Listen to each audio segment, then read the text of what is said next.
Imagine that, 19, 20 years old. I need 14 million to complete my father's sugar mill. That's how I go meet Pablo.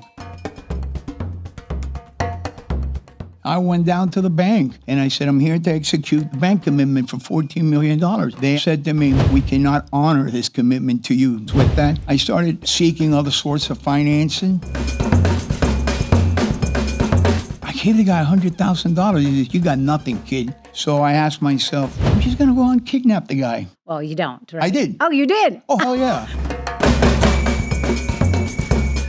I had a long talk with my dead father, and I told Dad, listen, I'm tired of asking people for money. That's the moment that I said, I'm going to become a smuggler. So now I got 3 or 4 little speedboats going back and forth. Now the problem that I have is I'm not getting enough from the Bahamas.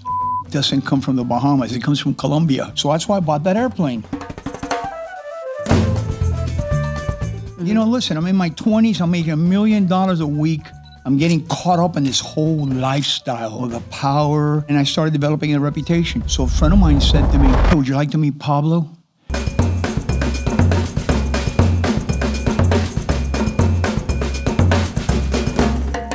On his father's deathbed, Tito Dominguez, also known as TJ, made a promise to carry on the dream of building the family's sugar mill. But when he was swindled out of the money that was supposed to fund it, that promise became desperation. And desperation has a way of opening dangerous doors. At first, it was small, a young man figuring out how to get a boat to the Bahamas, trying to flip marijuana for cash. But the runs grew, boats multiplied, then came planes. Before long, TJ had fleets moving product from the Caribbean into Florida.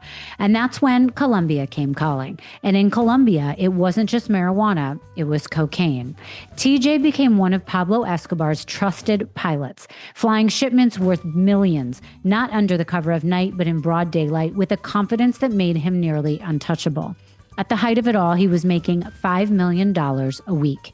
On the side, he built a glamorous empire to hide in plain sight. The #1 cell phone business in South Florida, a luxury dealership where he sold Lamborghinis, even had a Lamborghini to match the color of his shirt for every day of the week. His life was a billboard of wealth and power, and almost nobody knew what fueled it. But empires built on greed eventually crash. In 1988, federal agents raided his mansion, prison followed, solitary confinement, even a failed helicopter escape plot. Now, decades later, TJ Dominguez is telling his story, the double life of Pablo Escobar's cocaine pilot and what it really costs to keep cartel in the air. And tonight marks the beginning of our 3-part series with TJ because his story is too big, too unbelievable, and too important to rush. I cannot wait for you to hear this conversation with TJ Dominguez. Tito, thank you so much for joining me in person today on Misunderstood. Well, thank you very much for having me over here. It's an honor to sit here by you. It's such an honor to meet you in person. As I was telling you earlier, I've been listening to Cocaine Air, the podcast that's about your life, that people must listen to. It's so good. Thank you. It's just so exciting to meet you in person. You're one of the most intriguing people. Your story is a story that most people have not heard but should. So I'm happy you're here. We're going to try and tell it in an hour so that people can hear about you and then get to follow more about you and potentially read a book that you may come out with eventually or see you in the movie. Yes, I did. I'm very honored to be here, Rachel. And thank you so much for having me. Of course. So let's start with your background. Before we get into the good stuff, I want to hear where you're from, the kind of upbringing you had, your family. Tell us so we know who you really are.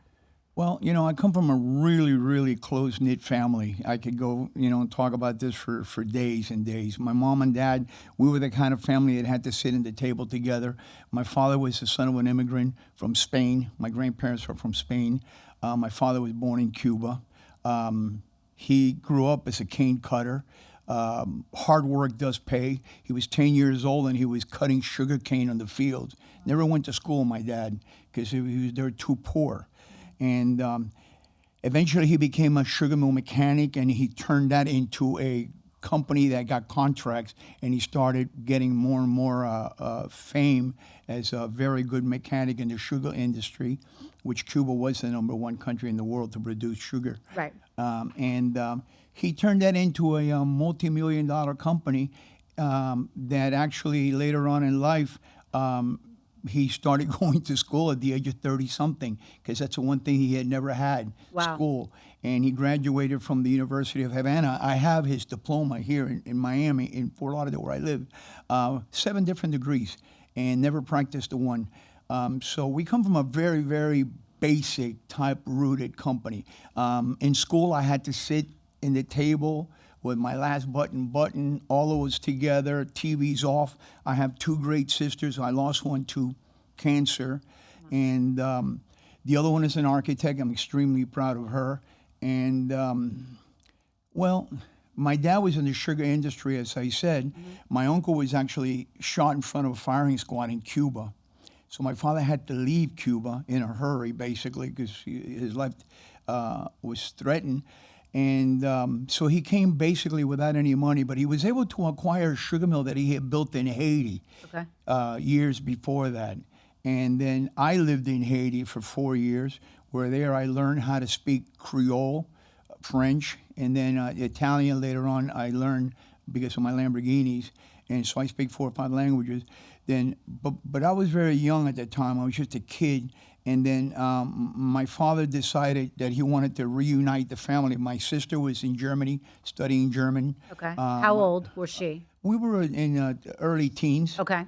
Early teens, 12. And was your mother still 13. around? Yeah. My mom and dad was like a Romeo and Juliet story. I mean, they had the kind of marriage that I can only dream about. I've done it a few times, and I'll keep doing it until I get it right, Rachel. That's so sweet. Yeah, but it really, really was. So my dad went ahead, and then he became a builder in Florida, and So you reunited the family in the United States? Yeah, Okay. correct. And by the way, I was born in Havana, but I don't know Havana. I don't know Cuba. I came when I was a baby. Okay. So Miami's my home. Got it. It's what I know. And so years later, after I got a little bit older, like 12, 13, 14 years old, my dad decides at that point he's like 18 or 19. Okay. My dad decides he wants to get back into the sugar industry. So all the funds that he has and all the money that he has, he puts into a sugar mill. We're going to buy another sugar mill in another country, put it on a barge, and then going to float it over to Haiti. Why Haiti? Because of the cost of labor. And Haiti was a country that needed an industry. And it was very favorable terms because you had a tremendous workforce. And my father already had 2 sugar mills that he had owned there before. Got it. So he had a lot of experience. And he had the credibility there. Exactly, Yeah. correct. So anyway, so he gets back into the business, and to make a long story short, he gets cancer. And I don't know this, right? And I need $14 million to finish the project. My father passes away. I'm at the age now, maybe 19, in that neighborhood, 20. 19. And were you working with him? Oh, yeah. Okay. Yeah. My So father. you knew the business? Oh, yeah. Okay. When I lived in Haiti with my dad, even though I was just a kid, he put me in the laboratory, and he had me there. He says, "This is the heart of the industry. You must learn everything that you can here." So, and I was always like, my dad was like my mentor. To me, God's up here. My dad was right underneath him. I just worshiped him. I really do. I choke up every time I think about him. And so what happened was he gets cancer. He passes away. Unbeknown to me, he left me a manual that says, "In my absence, you shall do this and this and this." Now, on his dying bed in the hospital, he said to me, "Son, finish the project. Finish the sugar mill." So this project. was important to him. Very, very important. And he probably sees this as a path for you, as a lifestyle. Oh, for you. yeah. It was a career. It was a lifestyle. It's our whole family grew up in that industry. Right. My mom's side of the family owned the biggest sugar mill of the world. And I don't know if you know what a sugar mill is all about or how much it's worth, but we're talking millions and millions. It's like $1 billion. Any small sugar mill back in those days was about $20-30 million. Wow. Back in those days. Wow. So your father passes away, and I'm so sorry, and you are left with this weight on your shoulders. You need to get $14 million to finish this project. So talk to us about what happens here, because this is kind of the moment where your life changes. You're betrayed, and your life ends up shifting. it didn't really change right there, Rachel. Okay. But it started me in a quest that I had. I'm not going to say I'm saddled with, but it's a quest that I needed to complete my father's sugar mill. And now I've got all the weight of the world on my shoulders, like you said, simply because I've got 2 sisters and a mom that none of them have ever worked. Right. You know, we're all dependent on my dad's, backing. Right. And then all of a sudden, everything that we own was put into the sugar mill project in Haiti. So now we're running the risk of having financial difficulties if I don't get this thing done. We had a bank commitment from Capital Bank, which is not the same capital that you see now. And the director of the bank, Abel Holtz, he's passed away since then. He gave us, we had a commitment from the bank for $14 million to finish the project. Okay. So what do I do after my dad passes away? I put on my best Brioni suit that I've got. I grabbed his briefcase. I went down to the bank and I said, I'm here to execute the commitment, the bank commitment for $14 million. Well, Abel Holtz said to me, I'm so sorry about what happened to your dad. He was a great man. He said, but unfortunately, we cannot honor this commitment to you. Basically, you're too young. And he says, and I got a board of directors that I have to answer to, and you have no experience at this level. So they believed in your dad, and that's where the commitment came from. But once yeah. your dad My was da- gone, they said, now we're out. Okay. Yeah, my dad probably, the loan was basically probably back in those days, where 60% of the project was based on my dad's history. Right. And the fact that he knew the industry really well, and he had experience in that country. Right. Right. Plus, we had already commitments from the government to allow us to take the money out of the country, tax exemptions for 30 years. We had 30,000 acres under contract. So, I mean, it was all backed by And I want to reiterate, this was all legal stuff you guys were involved in, right? course. And this was like, this was Yeah. a great way to make money and a real way to make money. multi-million dollar business, Right. multi-million dollar business. Right. You know, right now the biggest sugar mill in the world is owned by the Cubans here in Clewiston of the world, Fanjul. They're the owners of that was along with my dad when they first started all that. Wow. And so anyway, so I went there, and then he told me that I was too young and inexperienced to honor the contract. So it was like a bucket of cold water, you know. It was like, now what do I do? So I went back down to the car. And now what do? He told me, I'm going to refer you to maybe more of a liberal type of lenders. And I think it was a nice way of letting me down. Sure. Because he just didn't want to just shut the door like that on my face. You know, he's just gone through his tragedy. And so I went and I knocked on the door, said he told me to go. Same answer, same thing. I didn't get anywhere with that. I started seeking other sorts of financing, and I spent maybe 2 years looking for money. As the time passed by, I still had the responsibility of maintaining and supporting an office in Haiti with employees, you know. And So was it self-sufficient enough that you were able no, to we pay? hadn't started. Well, you hadn't started. We bought I a see. sugar mill in Puerto Rico Okay. that I owed the government of Puerto Rico $780,000. Imagine that, 19, 20 years old now. I owe over here $1 million. I need $14 million to finish the project, develop the fields, the foundation, get a barge. You got to put the sugar mill, dismantle it, break it down, put it on a boat, float it over to Haiti, and then bring it back up again. Right. So it was like a major undertaking. So where do you go next? Because I know there was a commitment from somebody, an $100,000 thing happens to you. Yeah, I go see this private, well, not really it was a lender, you know, he owned a mortgage company, you know, I had a lending company. So I went to see him. He wasn't a bank, but he was like a mortgage type of lenders. So I went to see him, and then his name is Ruben. Ruben told me, he said, yeah, we could do this. We could do the $14 million. So I have sources that we could handle a loan of that nature. He said, but you're going to have to deposit good faith money. And you would say, well, why would you deposit any good faith money? Well, believe it or not, it's actually something that was I'm not going to say super normal, but it was normal in the industry. Because what they would do that is to separate the BS from reality. In other words, if you can't bring in $100,000 to put it in an escrow account in good faith, which is not supposed to be touched, then I don't want to waste my time with you. Okay, I get it. Makes sense. Yeah. And I didn't think nothing was going to happen to the money. So I took $100,000, I gave it to him. And then I got a commitment for $14 million. I walked out of there like I had floating on the air. I thought, well, my gosh, I'm going to get this thing launched finally, Right. year and a half later, right?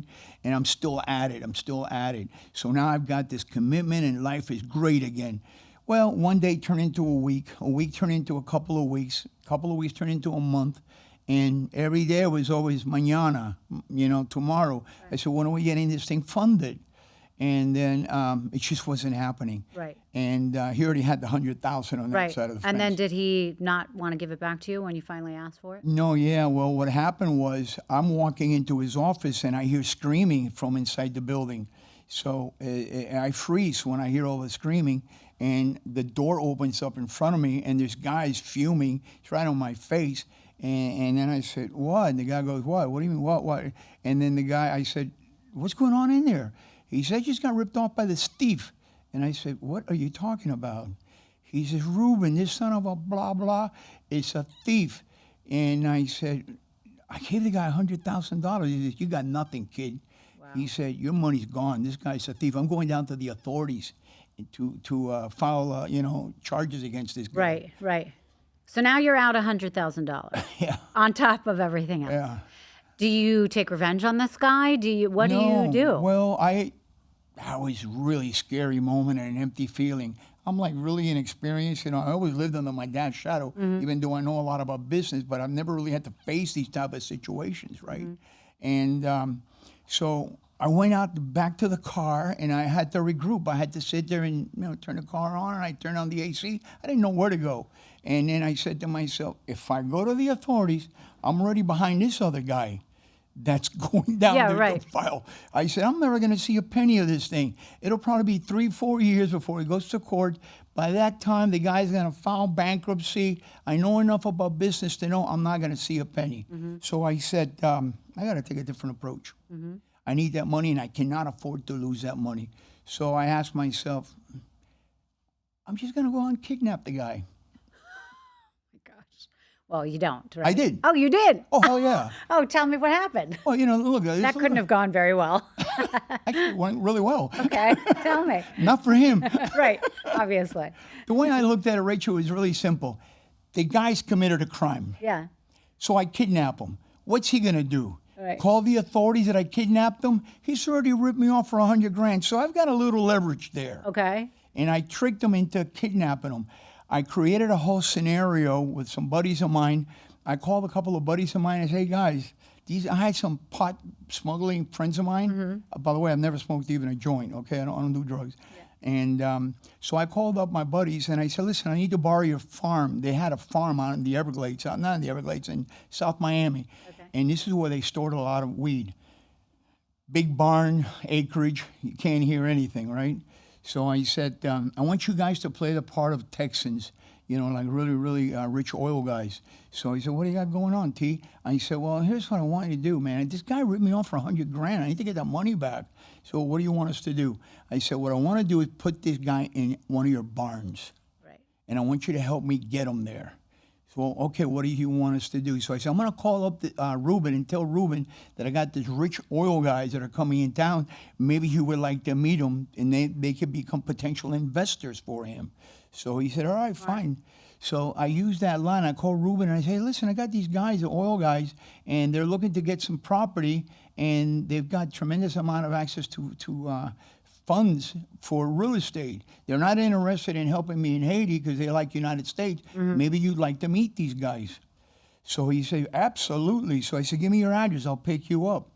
So he gave me his address, and then I picked them up with 3 guys and myself. 4. Right. So I had and is it like out of the movies, you put a bag over his head, shoved him in the car? No. Okay, so he didn't realize he was getting kidnapped. No, he thought we were going out for breakfast. Okay. How long did you have him? Long enough to beat the hell out of him. Okay. Did you get your money back? Oh, yeah. Wow. Yeah. Did you ask for interest? Yeah. I actually got more than what I wanted from my money. Okay. Because he couldn't pay me with cash. Okay. Okay? He didn't have the cash because he had gotten rid of my cash. So he says to me, we walk into the farm, right? And I said, listen, these guys are looking at a ranch. Maybe you might want to see it, He said, okay, yeah, let's go look at it. So when we pull into the ranch, you got the gate, the whole thing. We go inside this house. My 2 friends go in first, and then he goes in. and then I go in, and then as soon as I go in, my other buddy's in the door. At this point, I tap him on his shoulder, and I say, "Hey, Ruben, turn around," and I slap him as hard as I could. And I don't know if you know this, that I'm a karate instructor for many, many years, real karate, Wow. not the BS stuff that you see in the movies. You know, we train on concrete floors. And so I don't take candies from babies. I don't go around kicking dogs, but I also don't like to get abused. Right. So, and I'm not going to hit the guy really, really bad. I need the guy alive. Yeah. I don't need him dead. I need my money back. That's all I Right. was But you after. need to get him to be so fearful that he's going to Yeah, produce that's right. the So money. I really play rolled that thing to the max, but you know, with a lot of theatrics, but I beat him. Right. You know, so I grabbed him. He turned around. I slapped him hard. I grabbed him by the ear, and I looked at him, pointed my finger in his face. And I said, "If you don't give me my effing money back," I said, "look out that window. You're never going to see that sun again. I can promise you this." Wow. And at that time, Rachel, I don't even know how far I would have taken it because I was living that moment. Right. I wanted my money back. I didn't want a penny over what I gave you. Just give me back what you took from me. Right. I need it. So what did you get? Because he obviously, you said he didn't have the cash. He What didn't have the cash, so he says to me, "I can give you cars." So I say, "Cars? What are you talking about, cars?" You know, at that point in life, I love cars, but I'm not in the car business. So what Ruben was able to do, he's such a con artist, this guy. He was able to, he says, "I can give you cars." He had a connection in a bank in Cayman, if you could believe this. Cayman is like a haven for money laundering, money outside the United States. We had a contact inside the bank. So we went to a dealership, and I knew enough to not want to talk to anybody in that dealership. So he says, "I can get you cars." So I said, "All right, fine. I'll give you," I think it was a dime or a quarter on a dollar, because I'm not in the car business. So we went over there, and I'm now picking out a car for $50,000, which is gonna, you know, I'm going to acknowledge maybe 10 grand, 5 grand, Sure. depending. I walked out of there with a whole bunch of cars. Ruben gave them a cashier check from the Cayman Bank, which the dealership verified in the bank that the check was good. Okay. Well, 10 cars come out of that lot.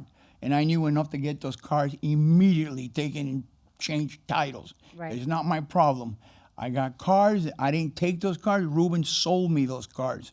So I didn't get them from the dealership. He paid for the cars. And what kind of cars are these? No, high-end cars, Mercedes-Benz. And is this how you started your car Oh, no, dealership? No, this is how I got my 100,000 Oh my back. goodness. Oh my gosh. Okay. So, because I want to get people to understand. First of all, you've had 1.5 million jobs. It sounds like you've been in the car business. You're Yeah, a I karate call guy.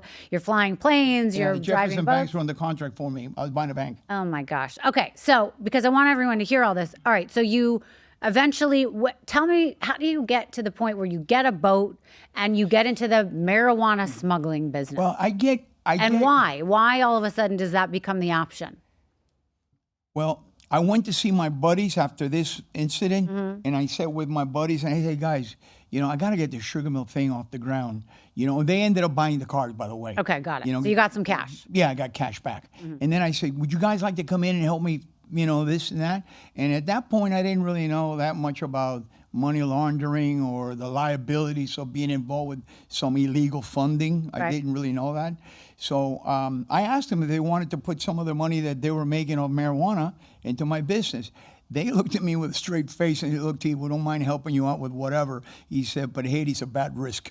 I said, "Come on, man, you guys are in the bad risk business. Right. You're in the drug business. You're telling me Haiti's a bad risk?" So they turned me down. I got turned down by everybody, is what it came down to.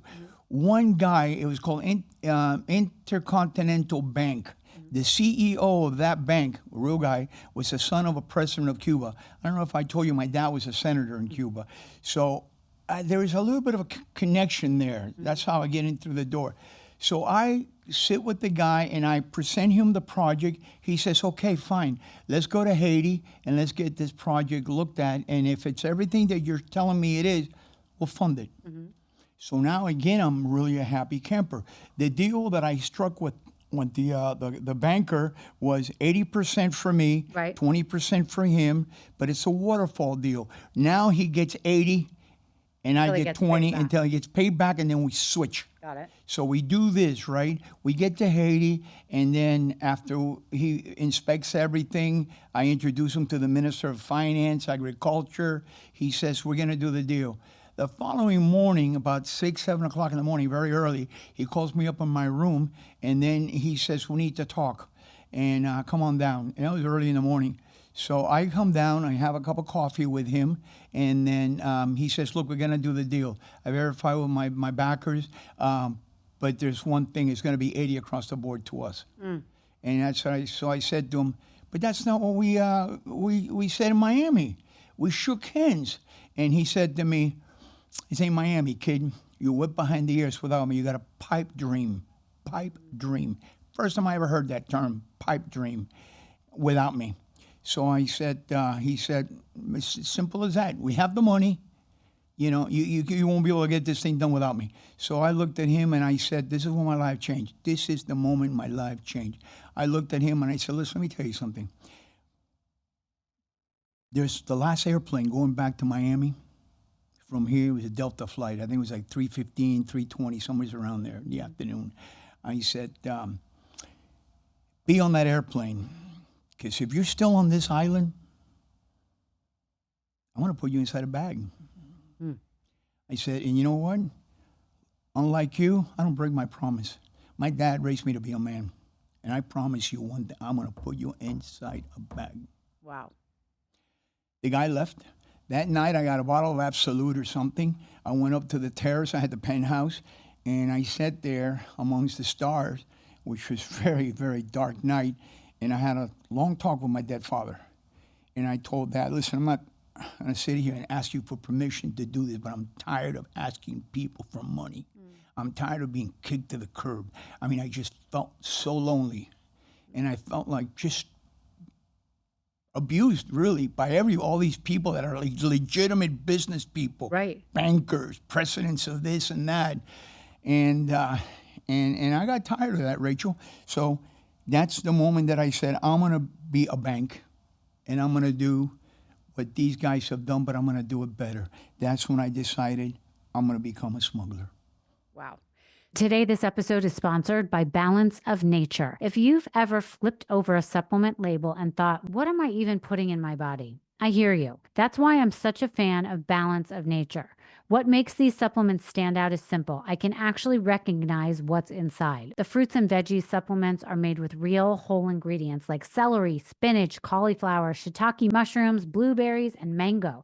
And their fiber and spice blend, it includes whole apple, cinnamon, flaxseed, and turmeric, ingredients you've probably already used in your own kitchen. I love knowing that what I'm taking is made from actual fruits, vegetables, spices, and fibers, not a bunch of stuff I can't pronounce. It's clean, convenient, and easy to add into your routine, whether that's swallowing the capsules, opening them into your smoothie, or sprinkling them on your food. And here's the best part. Right now, my listeners get an exclusive deal. Use code UNDERSTOOD for 35% off, plus get a free bottle of fiber and spice. Just head to balanceofnature.com, use code UNDERSTOOD, and get started with something you can actually feel good about. That's balanceofnature.com, use code UNDERSTOOD. So you get yourself a boat, you figure out how to get yourself to Bimini, which in and of itself is a great story because you just went on faith and some lights in the distance. You know, the guy says to me, he said, where's Bimini? He goes, that way. Yeah. I said, what if I don't find it? He goes, turn around, you're lost. Yeah, it's scary because I take the boat to Bimini, and even in the daylight, I'm kind of looking around like, what if we miss this? What if we run out of gas, you know? So it is a little bit of blind faith. You went at night, you get there, and you get in the marijuana business. Just quickly explain what that was like, how difficult, and, because I want to get to the cocaine part of it. It was really, really simple. I pulled in there. I don't even know how to dock a boat, you know. I throw the thing in neutral. I bang the hell out of the speedboat that I bought. I didn't really know how to drive this darn thing. You know, I'm thinking cars, you got to hit reverse to stop it. I almost pulled the dock master into the water. I'll never forget that because it was really crazy, right? And I don't have any contact. Never been to the Bahamas. I lived in Haiti, but I don't know the Bahamas. Yeah. So I get out of there and I look around. There's nobody around. It was, maybe 11, 12 o'clock at night. So I say to the dock master guy, I say, hey, listen, man, I want to get some weed. And he goes, weed? And I said, yeah, like weed, So he goes, oh, yeah. He pulls out 2, 3 joints out of his pocket. And like, he's going to sell me this, right? Right. And I looked at him and I said, no, man, I want bales. I want weight. Yeah. And here's what he said to me. For that, we have to go see my uncle. I get off in an hour. Go get a room, and then we'll go. I'll introduce you to my uncle. And I said, okay. I had $25,000 basically left after I bought that boat. And from the family, that's all the money that I could afford to take with me. So I had $25,000 in cash. And So you're banking on this to work, because if it doesn't work, you don't got a lot left. pardon me? Like you have $25,000 to buy weed. Yeah, to buy weed, and if it doesn't work, you're kind of it's fucked gonna at work. this point. Okay, well you believe that it's going to work, which is It's amazing. gonna work. I'm gonna make it work. Okay, I love it. If it's not this guy, it'll be somebody else. Okay, But the only way it's not gonna work is if I die. got it. Okay, I don't give up. It's just not in my chemistry. amazing. So you knew this was going to be the thing. Oh no, for sure. Okay. And I'm always thinking 2 or 3 steps ahead of what's going to happen next. I'm trying to anticipate. It's like playing chess. Yeah. You got to be 3, 4, 5 moves ahead of the game. Okay. And so I go see these guys, right? And they asked me how much money I had, and I said, "How much weed do you have?" I didn't even know what the price of marijuana was. Yeah. I didn't know the price of marijuana in Miami. Right. Much less in the Bahamas, So the guy said, I said, listen, man, I got enough money to buy every pound that you bring. So the guy goes, all right. So I said, okay. So he said, we're going to do the exchange in the middle of the ocean. Now I look at this guy and I say, why the middle of the ocean? All kinds of bad things are going through my head. You got to remember, at one point or another, the Bahamas didn't live off of tourism. Right. It's a nation that made its living off of pirating, contrabands and things like that. Back in the days of rum running and all that kind of stuff. So all that's going through my head. Yeah. Why the ocean? So we meet in the ocean. He tells me we're going to be in such and such a location. He's going to have a flashlight. Go to the light. About 2 o'clock in the morning, I see the flashlight. I tie up next to him, and then he's got a couple of bales, 100 and some pounds each bale. And I don't have a weapon with me. Like I said before, I'm more into karate thing. But I had a diving knife tied to my leg. So I took out the knife. We tie the boats together, and I want to make sure I'm not buying oregano, because that's another thing that these guys are good at. Oh wow. Yeah, so, I wouldn't have thought of that. yeah. Yeah. So I want to check this pot. Yeah. So I take the knife, I cut a window into it, Okay. and I open it up. I stick the knife in. It was pressed hard like a board. So I smelled it, and I said, yeah, this is definitely weed. I don't know the quality, but then again, I'm not an expert either. I don't smoke pot, right? Somebody in Miami will figure it out. So I sit there, and then I brought some duct tape. I closed the little window again, and the guy says, 30 grand. So I take my little brown paper bag, I put it on. And now the weed's on my boat, by the way. So I give the guy the 25,000, and the guy goes, how much is in there? I said 25, and then he says 30. You're 5 short. I said, well, that's all the money I got. He said you had all this money. I said, yeah, that's right. I said, well, look, man, I'll come back and I'll bring you the other 5 back. He says to me, there's no credit in this business. Right. And he starts telling me this over and over and over. And he starts getting a little boisterous with me. There's no credit in this business, And I'm like, okay, well, what are we going to do here? Take out $5,000 worth of pot out of this bale? I said, there's no other way of, getting it. So there's no credit here.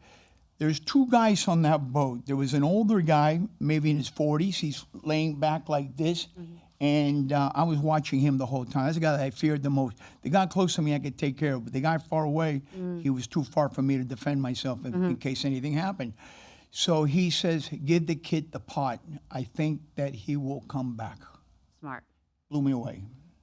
I looked at him and I said, hey, listen, if I don't come back, I'm either dead or I'm in prison. But I will be back. Right. I don't lie, I don't cheat, and I live by my word. The guy said, let him take it.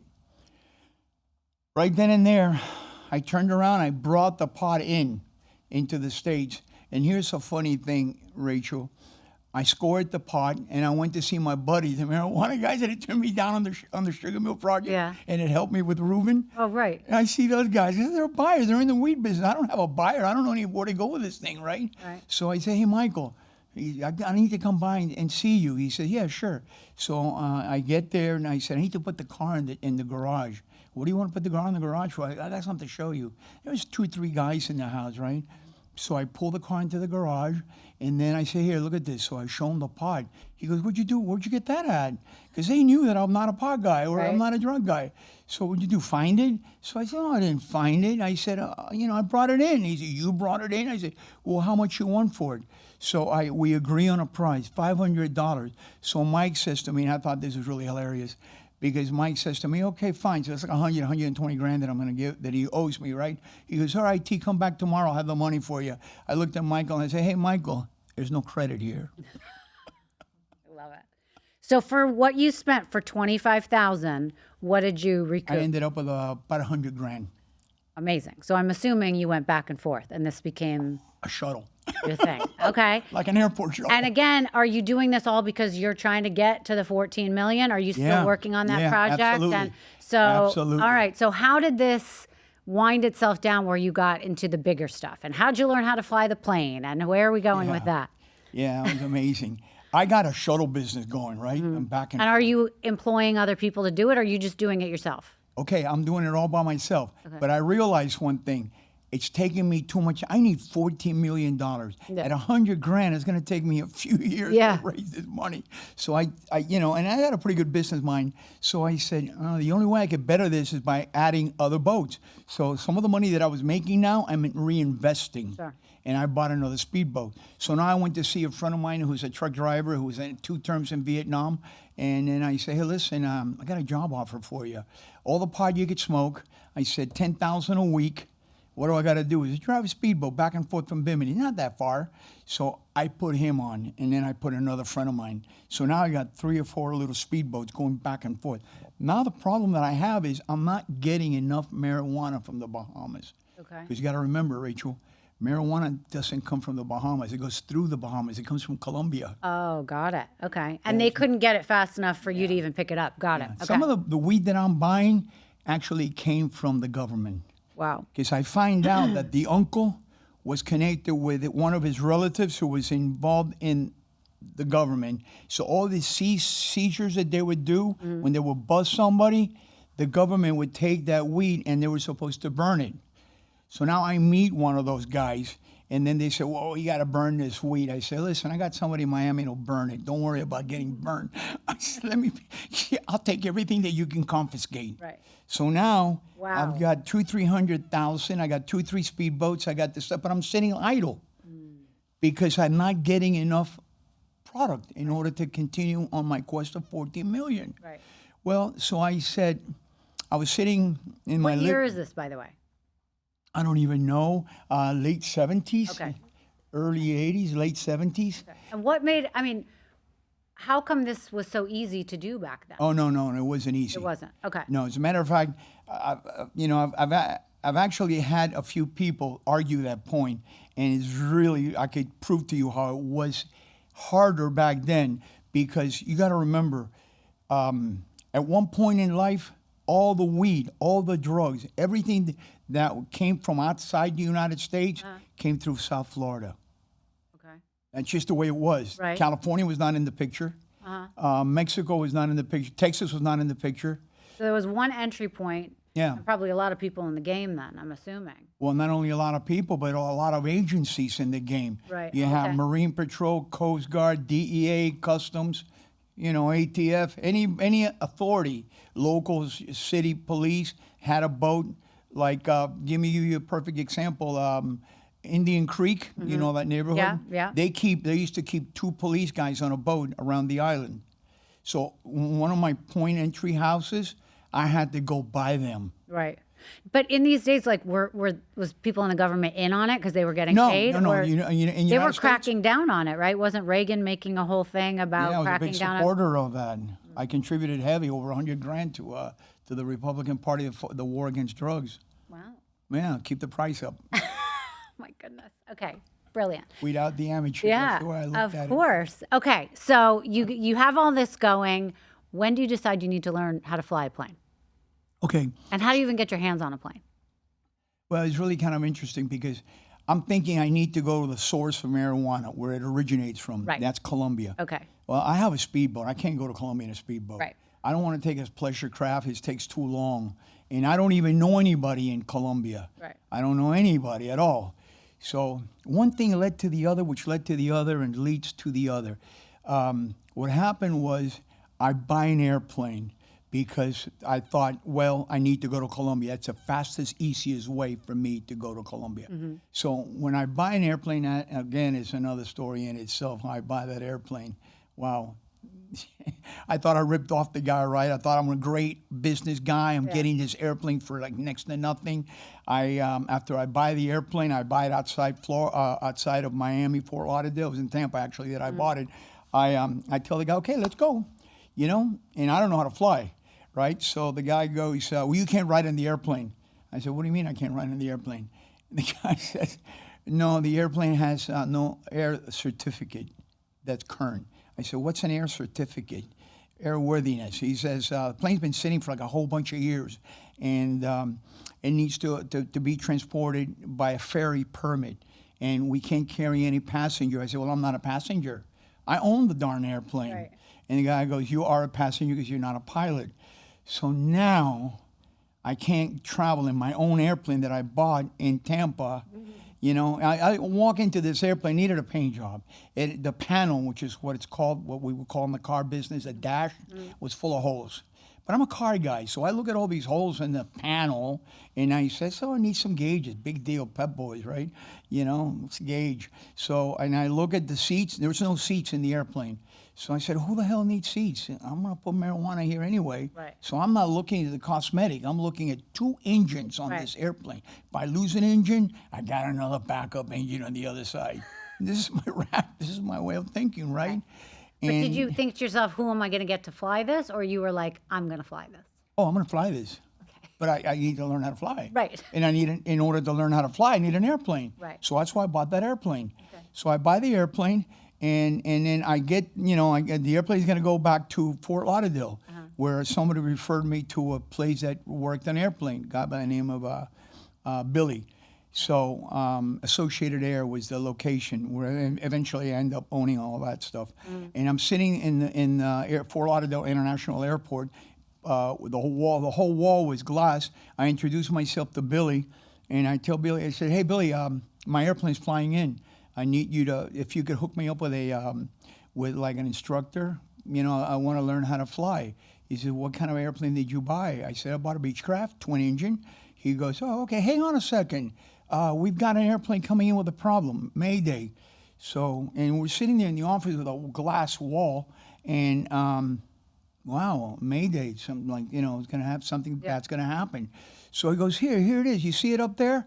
So I look up on this guy, and I go, damn, that's my airplane. Well, they declared a Mayday because the airplane was coming in without brakes, so it couldn't stop. So I know this is my great deal, right? Oh, my God. You know what I ended up calling that airplane? What? The Hangar Queen. Oh. Why? Because it was like a prima donna princess. More money. She never did anything. Right. She never flew. She never did a darn thing. Oh, no way. Yeah, so it was my airplane. Came in, terrible. I put tons of money into the airplane. In the meantime, Billy says, I said, hey, man, can you hook me up with another airplane? He goes, I got another airplane that you could use, So he introduces me to a guy that was an instructor, a pilot. And that was funny, too, because he says, this guy really needs the money. I'm driving a Ferrari right at this time. So he says, here's the guy's address. Go talk to him. The guy could use really the money. So I pull up on the guy's house, and beautiful home, right? Big home. So I said, shoot, I should have brought another car. Not the Ferrari. They're going to charge me by what I'm driving, right? I get out of the car. I knock on the door. This old lady opens up the door, and I say, hi, I'm here to see Jack. So I thought maybe Jack's mom or something, right? She goes, what do you want with Jack? I said, well, I want to talk to him about giving him a job. And she goes, like in paying him, like in money? And I said, yeah. So she goes, come on, let's go. Slams the door, and I'm sitting there going, why are you slamming the door if you're going to introduce me to Jack? Well, Jack was renting a little cracker box, like a little shed in the lady's backyard. Oh, my gosh. Wow. So he was excited about this job. Of course, Jack, open up. This guy's going to pay you some money. And he was behind 2-3 months rent. So at that point, perfect timing. Yeah. So the guy goes, let's go see your airplane. I give her a few months, And then I set an account, a couple of more. So Jack, and then now we go to the airport. I got this other backup airplane that Billy introduced me to. So that's where I start learning how to fly. So eventually, with this aircraft, you start going to Colombia. Do you have Yeah. to stop? You can go straight? No, actually, no, it wasn't quite like that. Oh. What? I know, it's crazy. Okay. What happens is a friend of mine gets in trouble. He's got an airplane that got in trouble by the Bahamian authorities. It was chased in by DEA. Okay. It was an Albatross, a very, very expensive airplane. And they had to throw bales out, and land the airplane. So now this airplane is seized in the Bahamas, right? Okay. So my buddy calls me up. He says, T, I know you got some really strong contacts over there in the Bahamas. I got an airplane that's down by the authorities over there. You think you might be able to get me that airplane out? So I said, sure, at least I could try. So he says, how much you want for it? Like what am I going to charge him? So, and I knew he had a weed contact. So I said, it's really simple. I don't want any money. So he goes, well, what are you going to do? I said, I'll tell you what I want. I want a weed contact in Colombia. That's what I want from my payment. And whatever is going to cost me to get your plane out. So I go over there, and then now he tells me that airplane had an engine problem. So now I land in this little island. That was kind of funny, too, because I asked to speak to the director of that small little airport. And the guy says, what do you want with that airplane? I said, I want to take out the airplane. What's it going to take? And the guy goes, I can't allow you to take that airplane. That airplane came in hot. It was under suspicion of transporting marijuana. So I asked the guy, I said, can I get behind your desk for a second? So he goes, what do you want to do? I just want to show you something. So I come across and behind his desk, and he's got a drawer there, and I've got a briefcase with me. So I said, can I open up your door? And the guy goes, what do you want to open up? I just something that you would be really interested in seeing. So he's all right. So I open up his drawer. I take my briefcase and I put it on my lap. I open it up. I got over 100 grand there in Benjis, right? All facing up, nicely stacked, no rubber band paper. And the stacks are about $10,000. So I take one stack and I throw it in there. I take another stack. I throw it in there. I take another stack. I put about 40,000 in there, right? So I looked at the guy and I said, oh, by the way, in the event that you're curious to see how much is in there, it's 40,000. He goes, all right. He said, yeah, I could let you take the airplane. So I said, I got another problem. And he goes, what's the problem? I said, I need to work on the airplane. So he says, what do you mean work? I said, I need to work on one of the engines. The airplane won't get off the ground. So I said, here's another couple of stacks for you to look a little longer the other way. Because he says, I can't allow you to take it, but I can move the airplane to a corner of the airport where you could do what you need to do, and it'll be out of my eyes. So I said, well, here's another couple of $1,000 so you could look a little longer. So now I bring in mechanics. I got this airplane cranking. Meantime, I'm about 80 grand into this whole transaction, right? So I called up my buddy and I said, hey, listen, I need to get reimbursed, man. I'm getting a little too far behind this thing, right? And he goes, well, what's taking so long? I said, the goddamn airplane had all kinds of mechanical problem. Now you're questioning me. I'm already getting your airplane back, and you got me working back and forth.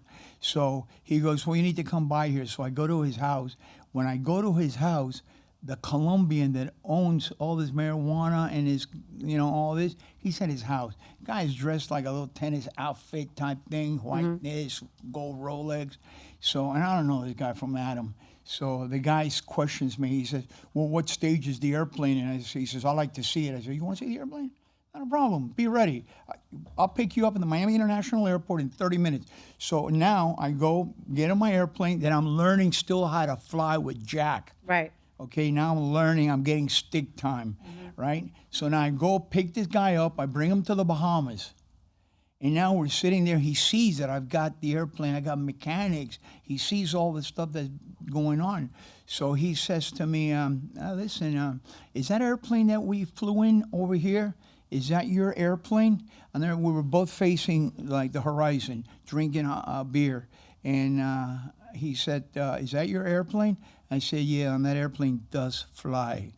He says, you want to put it to work? I said, absolutely. So he said, when can you go? I said, give me 1 minute. So then, wait for me right here. So I run away and I go to see Jack, I always kept him away from all my little private meetings. He's in the room. So I say, hey, Jack, I said, you know what I do for a living?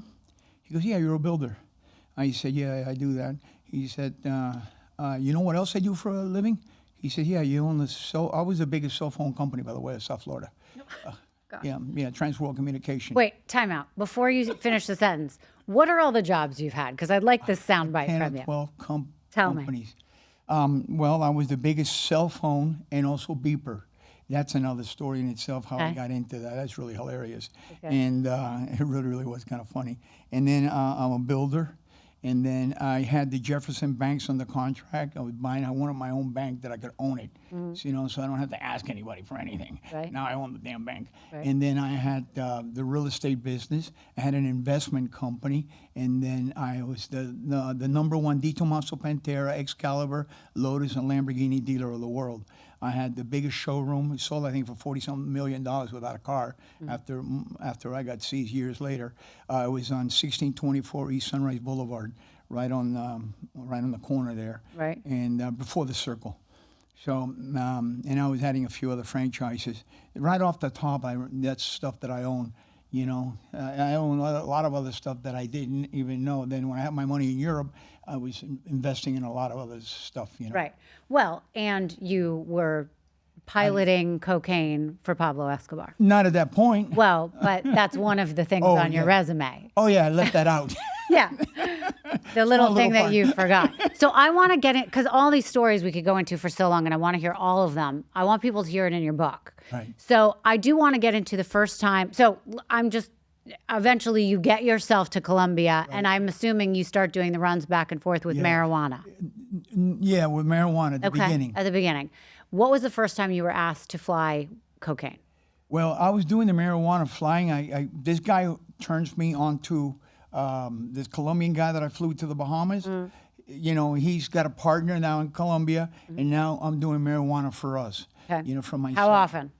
As often as I can get it, And And what's that flight? You're going Colombia, you're stopping in the Bahamas? Like where? Colombia, that would be Bahamas, Colombia, Bahama. And then I take it off what I was doing is actually doing a thing called airdrops, because I didn't have a contact at an airport to land an airplane. Oh. So I said to Jack, here, got to go back here real quick. I said, so Jack goes, yeah, you're a builder. You're this, you're this, you're this. And I said, yeah, I'm all of that. I said, but you know what else I do for a living? He goes, no, what? I said, marijuana, man, drugs. And he goes, why are you telling me that? I said, simple, because I need to go to Colombia to pick up a load of marijuana, and I don't know enough to find Colombia. I don't know how to navigate, and I'm not really sure myself yet flying solo. Right. And he goes, I said, I'll give you $50,000. And he said, well, I don't want to get arrested. I said, you're not getting arrested, because we're going to land without the pot. So he goes, how are we going to go there, pick up marijuana, and come back and land the airplane without marijuana on the airplane? I said, because what we're going to do is I'm going to put two of my speedboats in the middle of the ocean. We're going to fly over, and I'll open up the door, and I'm going to kick out the ton of marijuana that we have in the airplane. And then they're going to worry about bringing it in. And you and I are going to continue flying, and we'll land in the airport without any pot. Right. Refuel and go back. Yeah. Yeah. Genius. I thought so. Okay. So, all right, now tell me That's about what I how. did. That's amazing. No, it was And really by the way, fun. you guys must have gotten that good to be able to get close enough to Yeah, the ocean, yeah. and that's a whole nother story. Oh my God, Rachel, that's what puts me into the cocaine world. Okay. Because that was like the Keystone Cops. I hit on one, I missed on two. I hit on two, missed on three.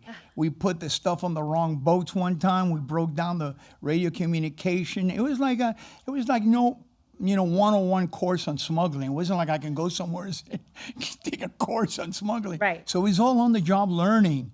I had radio. Yeah, I got a radio here. All of a sudden that radio doesn't work. How do I communicate to the boat? Well, there's two boats down there that look like they're our boats. One time we couldn't find each other, and I'm describing where we're at by clouds in the sky. You see the one that looks like a giraffe? Well, I'm just south of that. And it was like horrible. So you would drop it sometimes on the wrong boat.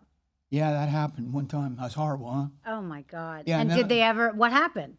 Well, could you imagine you're out there fishing with a friend and Or family, you're and then sunbathing yeah, and the plane flies over and drops a 1,000 pounds of marijuana. So, and you don't 2,000. know whatever happened to it, I'm assuming. No, I'm in the airplane. You know, And that was that. that was that. I'm talking to my guys. I put it right on your lap. No, you didn't. Oh my gosh. All right. So we graduate.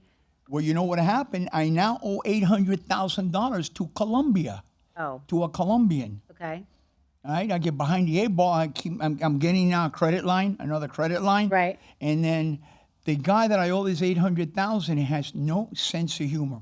Pablo Escobar would be like a choir boy next to this guy. Okay, that's how bad these guys are. Okay. These guys are like Wahida. They're I'm not pointing any fingers or anything. It's like an Indian type of race. Okay. They're very, very Serious.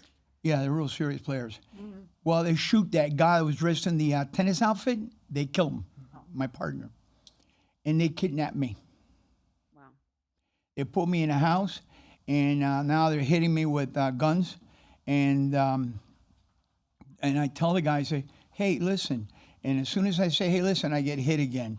Right? No, you listen. And these words, I'll never forget these words. He said, this ain't no movie and you ain't no cowboy. I want my effing 800,000 or you're dead. So I said, and then I get hit again. So about the third or fourth time he hits me, I said, all right, listen, let's just go straight to the kill me part. I'm not going to allow myself to get tortured, getting hit by a gun, and you're going to shoot me anyway. So I just moved right to the end. And then I said, but now if you let me talk for 1 second, I can show you how we can get out of this mess. If you shoot me, my problems are over. Right. I got nothing else to worry about. Your They problem. still have a big problem. Yeah, you still got a problem. I still owe you 800,000. Yeah. I said I got 4 speedboats, I got 2 pleasure crests, and I got 2 airplanes. I got the Hangar Queen, and I got Carmen, that other airplane that I named Carmen after a girl, not my girlfriend, somebody else's. And she wasn't any good. That's why I called her. And so yeah, wow. So I sit there and I said, if you let me talk, you know, I could sell one of these things and bring you your 800,000 right away. So he goes, I said, give me 24 hours. Meanwhile, by the way, I never mentioned this before, you know, my family did not know what I was doing. Nobody had any idea of what I was doing. And by the way, at this point, are you still single? Are you married? No, I was married. You're married. Okay. Yeah. And your wife didn't even know. No, she didn't. You know, I'm in real estate. I'm looking at the property, and remember I told you that I was a builder? I'm looking to do a little project development, you know, because now I'm not doing the sugar mill thing right now, but I'm going to develop some property in the Bahamas, so I'm flying here. And now I am in the car business now. Right? So why would I be getting into the airplane? I told my family, I'm in the car business. People come in all the time asking me, hey, I want to get an airplane. Can you give me a referral? So I said, well, why not sell them an airplane too? So that was a good thing for my family to hang a hat on. Right. Why am I getting into the airplane business? Because I could sell airplanes. Let me ask you a question. Sidebar.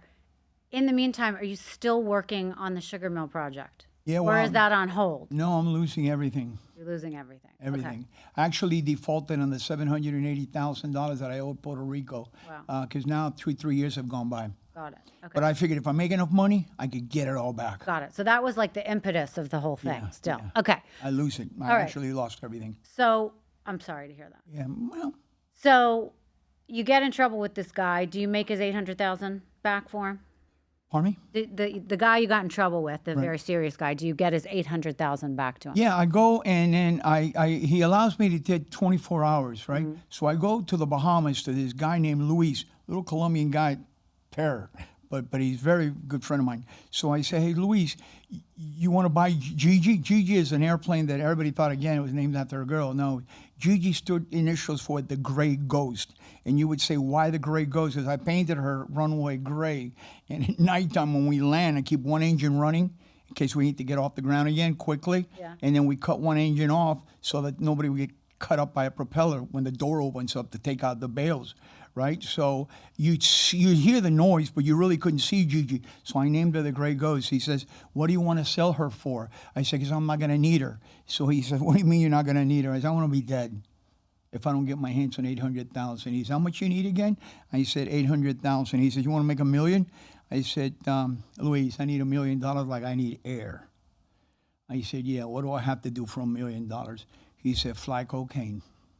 So the way I looked at it, I'm either dead. So it was not an option. I'm in the cocaine transportation business. Wow. So he paid me $1 million to go to his farm, pick up 450 kilos, I think was my first trip that I did of cocaine, and then bring it to the Bahamas. And then he was going to bring it over to United States. And when you're dealing with these Colombians at this level, you got to dot your I's and cross your T's 3 or 4 times, because one little misunderstanding can cost you your life. So I said, Luis, I don't have to wait for this cocaine to get to the United States to get paid. I do my part. I expect you owe me $1 million. And I need to get paid right away because I got 24 hours. I'm on the clock to pay this guy back. So we agreed on all the terms. I do the trip. And then now I get paid $1 million. The following day, I got an extension on the 24 hours. Luis got me the extension because he knew Tocayo. And at that level, the air is really thin. So he stood for the loan. Luis backed me up and got me another 24 hours. So I get the other, I go to a hotel, I count out the money. I messed up 3, 4 times counting the money. My hands are turning green and all that kind of crazy stuff, right? It was horrible. So it's easier to do. Peel out 200,000. That's my money. I'm going to take the other, whatever's left. It should be 800. So according to Luis being his addition being correct. So now I take that amount of money.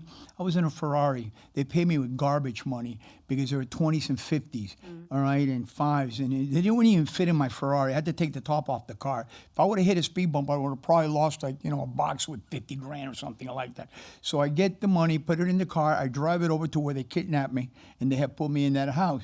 Now I had a whole different attitude, right? I pulled up there, I walked in, and I said, the effing money's in the car, go get it. So they looked at me like, really? I said, yeah, go get it. And oh, by the way, I'm not staying here until you count this effing money.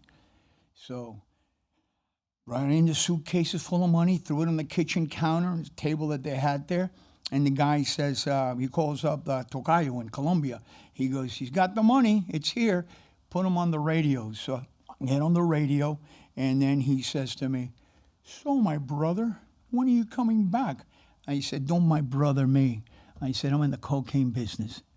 Don't ever talk to me about marijuana. And at that point, I was like on a horse, and I wouldn't get off that damn horse for nobody. So it's interesting. You're no longer the kid who's wet behind the ears. You're no longer. Thick skin. Yeah, you are that attitude. man. And at some point, I get goosebumps. Pablo Escobar comes into your life. Because now I'm setting the world on fire. I don't do drugs. I'm a professional at whatever I do, whatever it is. Just be the best you can be.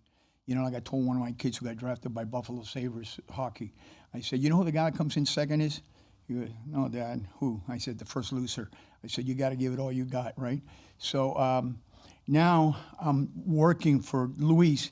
Every week I'm banging out cocaine trips, 455. I don't care to me it could be cabbage. I'm just getting paid $1 million to fly from Colombia to the Bahamas, and my problems are done with. I don't have any responsibility of selling, bringing it into the States. I don't even need boats anymore. It was wonderful, But I started developing a reputation and meeting some other heavyweights in that cocaine world. And had you heard of Escobar's name? Have you heard of Escobar at this time? Yeah, absolutely. Yeah, okay. Heard of Pablo. I heard of, the other guy, Carlos Lader, who is also one of the top 5 guys in the cartel. Okay. So, yeah, I'd heard about all those guys, but it didn't mean anything to me. Listen, I'm in my 20s. I'm making $1 million a week, and now actually the sugar mill's taking a back seat. I'm getting caught up in this whole lifestyle, the power, the this, the that, and the excitement. It was a time that I landed in the middle of the jungle, and I'm looking at a guy in a loincloth, no teeth, and a blowgun dart thing, and I'm sitting there going, damn, man, look, I'm getting paid for this. This is amazing. This is what I watch National Geographic for, and here I'm making all this crazy, stupid money, So I got caught up in that world. I really, really did. And I'm now doing really well. And then I started developing a reputation. So a friend of mine said to me, hey, would you like to meet Pablo? And I said, what do I need to meet Pablo for? He said, so you can make some real money. I said, what, $4 million a month is not real? I said, I'm good. He goes, no, you can make some real money. So I said, all right, fine. Listen, in for a dime, in for a dollar. Set up an appointment. And this is the guy that built Pablo's house. So he set up an appointment for me to meet Pablo. And then that's how I go meet Pablo. Because the way I looked at it, Pablo is looking for me. I don't need Pablo. I'm good with a million a week.